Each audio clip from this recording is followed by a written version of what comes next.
はい、こんにちは。焼肉奉行霧島の稲垣です。今日はですね、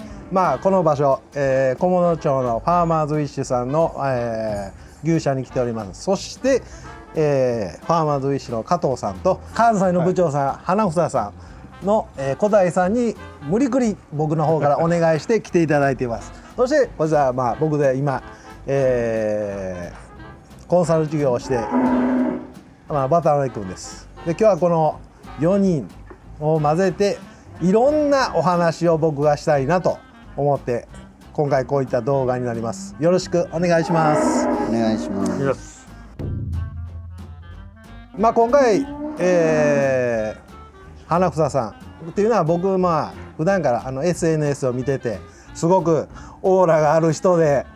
ちょっとお会いしたいなと思って前からずっと気にはしておったんですよ。で今回初めてフォローした時に小田井さんの方から「ありがとうございます」って来た時にもうすごく嬉しくて僕はもうすぐに来てもらううちよりも9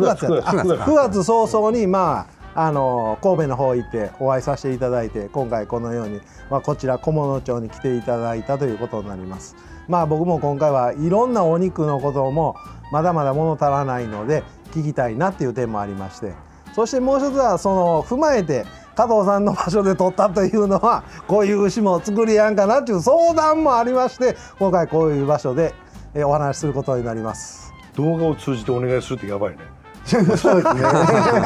やば。最近ラジで。みんなが見てる。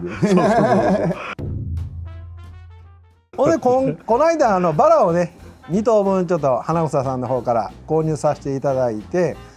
そのバラがね普段から僕らが使っとるやつはちょっと身が張って使い勝手がええっていうようなお肉を大半に僕は使ってたんですけれども今回いただいたバラ肉っていうのは融点の低いバラっていうのをもらったんです。で食べるとやっぱり肉のくどさというのはないんですけれどもやっぱり普段から使っているバラと比べるとやっぱりもちもちとろとろっていうのがあってそういうお肉の方のがうちのお店でもし焼肉店で食べるんであればおかわりが来るお肉やろうなというのはなかなか思ってたんですよ。せやけどお肉の中でもう一つ肉が張るお肉っていうのは可能なのか不可能なのかというのもちょっと聞きたい点もありまして、やっぱ牛って餌をしっかりと食い切るってこと大事じゃないですか。そうですね。それはどうやってもそれは不変のねことであって、やっぱ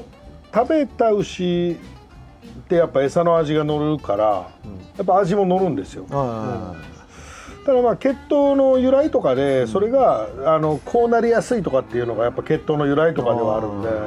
血統が全てではないけども、やっぱり起因はしますよね。そうですね。やっぱり食い込んだ牛出来上がってる牛っていうのは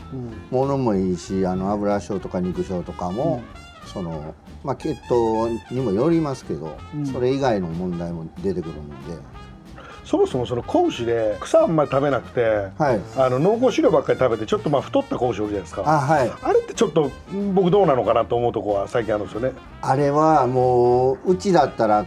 導入してきた時にそれを買ってきてしまえばもう買い直しで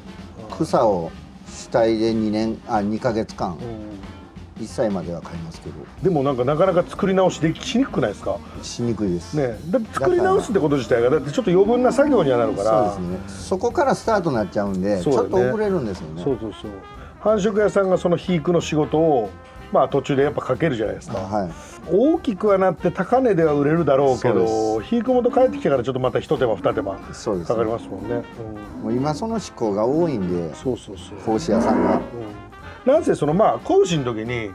大人になってからも食べ続けれるやっぱ胃袋を繁殖農家さんの時点でやっぱ作っといてもらわないとやっぱダメなんですよね。で、それっていうその大前提はやっぱあるんですよ。でそこからちょっと血統の由来とか起因でこれはバンと張りやすいとかっていうのはやっぱあったりするんで。ちょっとね僕らがそれこそ求めるような牛って派手さがないんですよ。やっぱり肩周りとかもちょっとこじんまりしてるし、よく言う昔ながらの牛って30年40年ぐらい前かな前勝ちの牛って言って肩がしっかりでちょっとももにかけてちょっと細まったりするんですよ。そういうのってちょっと多分今の枝肉を購買するところって評価はしづらいんですよ。ともも抜きはやっぱりあまり良くないってことなんですか。良くないです。良くないです。ももの誰が見ても分かるようなサシっていうのはやっぱ入りづらいとは思うんですけど、ただももにサシが入るっていうのはね、もちろんその僕がだからこの業界入った時っていうのがちょうどその安福さの全盛期だったんですよ。はい。そうそうであの時にそのももにサシがねめちゃくちゃよく入るようになったじゃないですか。そうですね。だけどあの時にその生食が禁止されてももも焼き材で売っていかないとダメな時代入ったじゃないですか。だからももにサシが入ってももはめちゃくちゃ売りやすかったんですよ。だけどその代わりにもものサシが入るってことはやっぱりロースを通ってももに入るんですサシが。ロースが今度すっごいサシが入りすぎてっていうのでめっちゃ苦労した時代なんですよ。稲垣さんとかうちの社長って年代が一緒だったんであれなんですけど、昔そのもも抜けってそんなになかったじゃないですか。その当時ってロースがね黙ってても売れてたんですって。グラシタとかロースがもう普通にええやつやとキロ1万円で普通にしようと。普通にね、普通の一般のやつがね。もう一つは五等級ってそんなにほどあらへんだ。出なかったですね。そうで僕らで言うと4の乗というような言い方やった。でそれが五等級ってなると年末ぐらいしかね使わんとかそういう肉屋さんはそうやったし。そして今回その僕がバラをもらった時にね一番思ったことが。ぶどう周りがむちゃくちゃいいんですよ。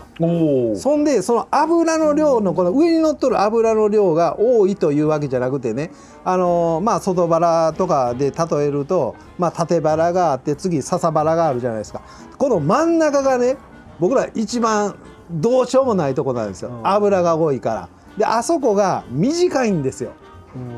牛自体がこうギュッとなっとるでバラ自体もその代わりその派手さも何にもないんやけれども。でただもう一つ縦バラっていうのが昔は縦バラでカルビ作るのが主流やってんやけど、今縦バラでカルビを作るっていうのがやっぱり油が多いで嫌って焼肉店では言われるんやけど、今回もらったバラっていうのが肉醤がめっちゃ濃いから逆にそれが目立たないんですよ。そうして考えていくとバラ自体も値段はまあするんやけれども逆にぶどう回り計算するとやっていけるかなあれってすごく思ったんですよ。でもう一つは長崎や、長崎のやつも両方とも同じやったから逆にええかなってすごく思った。でもバラとこって結構そのやっぱメスならではのその特性がよく出るんですけど、やっぱメスってその人間の女性と一緒でやっぱり体質的に皮下脂肪乗りやすいんですよ。なので最後にその結構そのガーッと最後攻めるって言うじゃないですか、皆さん。攻めでその餌をねそのグッとしっかりと最後はかけたりするんですよ、量を増やして。それでそれも血糖で起因するものはあるんですけど、かけたらかけた分肉じゃなくて皮下脂肪に乗っていく時期とかタイミングってやっぱあるんですよ。だけど僕今飼ってるような牛って結構上品でその派手さはないけど、その品のある牛を飼ってるんで、そういう牛ってね最後のどか食いがあんまないんですよ。ずっとバーっと細く長くというかだらだら食べてるダラダラした牛もねダメなんですよ。ダラダラした牛は今度背が高くなって馬みたいになっちゃうんでヘラジカみたいになるんでそういう牛はあんま好きじゃないですよ。やっぱ僕は米俵みたいなコクッとね。そうなんですよ。僕も同じなんですよ。ドラム缶みたいなねこういうやつが一番使い勝手もええし身も厚いしぶどう張りも少ないからめっちゃ使いやすいんですあれがね。ゆっくりの方がそれは皮下脂肪乗りにくいんだろうなと思うんですけど、やっぱ最後のもう一食わせもう一食い、もう二食いっていうのが最後のその目方に変わるんで農家さんは。そうですね。別に油乗ってようがね。そうですね。目方なんで農家さんはね。あまり言われるとそこちょっと控えようかなと。2ヶ月ぐらい出荷前ちょっと餌控えてやるんですけど今それやとねうちなんですけどその油性がやっぱしちょっとよくならない。やっぱ最後に食うやつの方がテカッとするっていうか肉性もその代わりちょっと厚なりますけどだけど肉屋さんによってはそのいいよって油性がいい方がいいわって言ってくれるとこもあるんで、まあ食い込んだ証拠だっていう人もいますしね。そうですね、いろんな、買い手もいるんで、そこに合わすじゃないけど今合ってるかなっていうのはありますけど、ただでもやっぱ派手さがないんで、僕らがお渡しする肉って、二次問屋さんとか三次問屋さんとかお店屋さんとかっていうのとこまでは受けないんですよ。だけど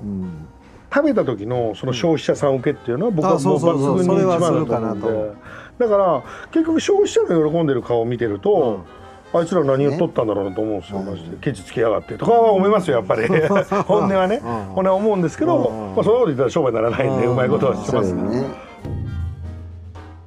それと札はね、独自で作られるんです。独自、あれすごくいいなと思って、僕パクって小物和牛をそうだからやったらいいんですよ。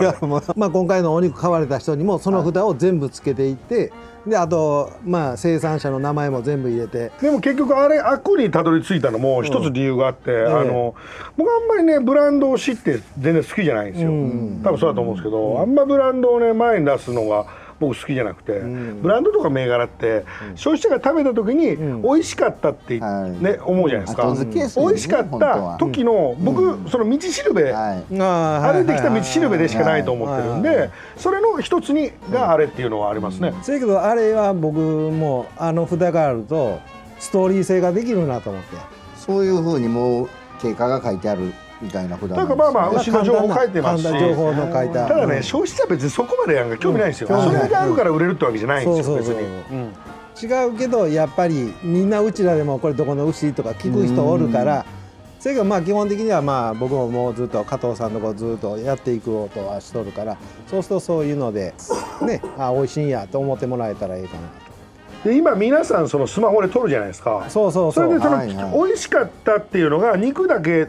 じゃなくてプラスその札と一緒に残るんで、記憶をより熱くするっていうところかな、狙いは。それすごいなと。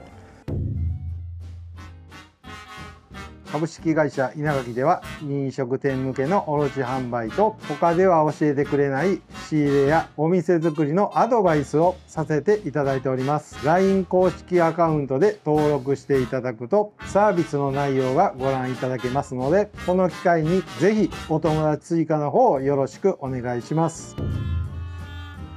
でもね、何でもかんでもつけたらダメなんですよ。あれ結構慎重にしないと怖いんですよ。